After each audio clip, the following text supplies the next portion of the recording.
Abaana abasukka mu 40 be balongooseddwa amaaso ku ddwaliro lya St. Joseph Hospital Wakiso. Omuwendo gw'abaana abato abatawaanyizibwa ekirwadde ky'amaaso gweraliikirizza abasawo. There are overwhelming numbers of children with the condition that are not operated.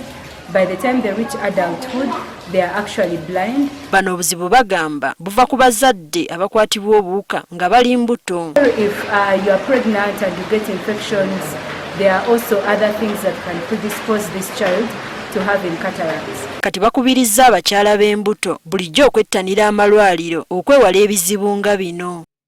So the main prevention of getting blind from cataracts is really having checkups.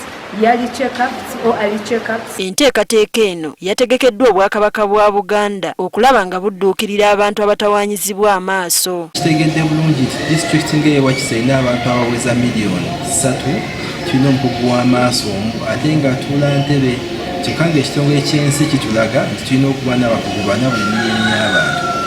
Ffe ng'essaza nga nkulembera mukama wange Ssebwana w'ekitiibwa Charles Kino Sereeza twanoonya bannamikago batwatireko tulabe nga abantu ba Ssaabasajja Kabaka tubatuusiza obujjanjabi. N'abantu abakulu abasoba mu 30 nabo balongooseddwa amaaso. Tusantuse ku baana tusuubira ndowooza tunaawa tumaliriza tujja kuba tujjanjabira amaaso g'abaana abawera 60. Abalongooseddwa okusinga babadde balwadde ba nsenke. Abasawo batubuulidde ekisinga okuviirako ekizibu kino. High blood pressure, if you have high blood sugars, which most people refer to as diabetes or sukari, they are risk factors or it predisposes you to getting this condition called cataracts. Faayo nnyo kunaaba ngalo, abaana abato nga bamanyi basanyisa ebintu ebisongovu.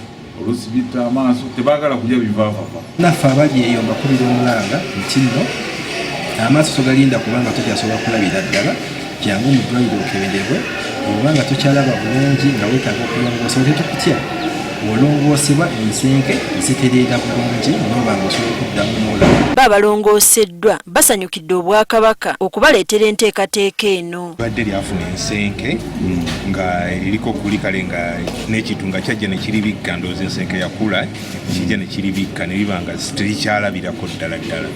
Neebaza abatuyambyeko abasentenale n'obwakabaka bwa Buganda n'ebitongole byonna ebitukwatiddeko. Obwakabaka bwa Buganda nti mwebale nnyo mwebalire ddala eddwaliro lulaze obuntu bulamu.